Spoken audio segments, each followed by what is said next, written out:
জি, আসসালামু আলাইকুম। আমাদের ৮ তারিখে যে প্রোগ্রামটা হচ্ছে মানব কল্যাণ বিষয়ের ২৫টা বার্ষিকী প্রোগ্রামটার স্পেসটা আমরা একটু দেখি। প্রোগ্রামটা কিভাবে হবে আমি আপনাকে বলি। প্রোগ্রামটা ২০০ মানুষের যে খাবারটা ২০০ মানুষের খাবারটা আমরা বাহির থেকে বিতরণ করে দিব টেবিলের মাধ্যমে।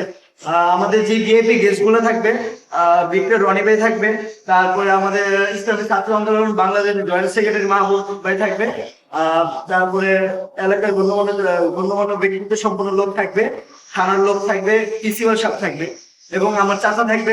আর আমরা ইনশাল্লাহ আছি। আমাদের জায়গাটা হলো এই যে এই জায়গাটা আমরা একটু দেখাই। এটা হলো আমাদের এটা হলো আমাদের অগ্রদূত বিদ্যা নিকেতন স্কুল। হ্যাঁ, আমরা কাজটা এভাবে করতে চাচ্ছি যে আমরা আমাদের যারা ভিআইপি গেস্ট গুলো আছে তাদেরকে আমরা এভাবে টেবিলের মাধ্যমে রেখে সুন্দর করে আমরা ভিআইপি গেস্ট গুলোকে আমরা গোছাবো। এরপরে আমাদের যারা ভলেন্টিয়ার আছে ভলেন্টিয়ারদের কাজটা হলো ভলেন্টিয়ার বাইরে আমাদের এখানে 2 জন করে বসলে হয়ে যাবে। আমি মনে করি ইনশাল্লাহ 2 জন করে যদি ভলেন্টিয়ার ভাই বসে তাহলে এখানে 40 জন আলহামদুলিল্লাহ আমাদের প্যাক আপ হয়ে যাবে। সো আমাদের বাহিরের যে এটা আছে, বাহিরের যে প্রোগ্রামটা আছে 200 জনের খাবার বিতরণ, এই 200 জনের খাবার বিতরণ শেষ করার পরে আমরা ইনশাল্লাহ আমরা এটা আঞ্জাম দিব। আমরা একটু দেখি আমাদের স্পেসটা মাশাআল্লাহ স্যার আমাদের উপরে অনেক মেহরবানি করবে যে আমাদের স্পেসটা মাশাআল্লাহ স্পেসটা অনেক সুন্দর।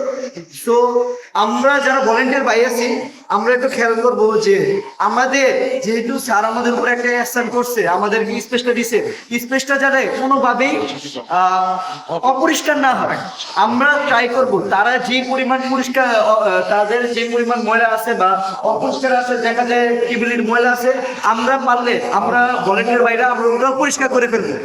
এটা যেহেতু আমরা একটা মানবিক কাজ করতে আসছি, আমরা যদি যারা এখানে যারা শ্রমিক আছে তাদেরকে উপর যদি আমরা কাজটা চাপিয়ে দিই তাহলে দেখা যায় মানবিক কাজ করতে যে আমরা মানুষকে কষ্ট দিয়ে ফেলাম। তো আমাদের তো এইসব মানবিক কাজ করার কোনো প্রয়োজন নাই। এখন আমরা আমাদের স্পেসটা তো আমরা বুঝে পেয়েছি। এখন আমরা মানে আমাদের সর্বপ্রথম একটা কথা খেয়াল রাখতে হবে যে আমাদের স্পেস যাতে কোনোভাবে অপরিষ্কার না হয়, তাহলে আমাদের এটা মানবিক ফাউন্ডেশন হলো না। মানবিক কাজের ক্ষেত্রে আমাদের স্পেস সুন্দর রাখতে হবে। আর আরেকটা কথা হলো আমাদের এই প্রোগ্রামে উচ্চ শ্রেণী থেকে নিম্ন শ্রেণী যত পর্যায়ে লোক আছে সবাই আমাদের এখানে আমন্ত্রণ মেহমান। আপনারা সবাই আসবেন ইনশাল্লাহ। আপনারা যদি আসেন তাহলে আমি অনেক খুশি হব এবং আমার যারা মেম্বার আছে তারাও ইনশাল্লাহ অনেক খুশি হবে। জি, আমার কথা এই পর্যন্তই।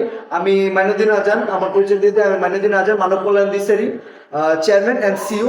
সবাই আমার জন্য দোয়া করবেন যাতে আমরা এই অর্গানাইজেশনটাকে আরো অনেক দূর পর্যায়ে নিতে পারি। জি, আসসালামু আলাইকুম।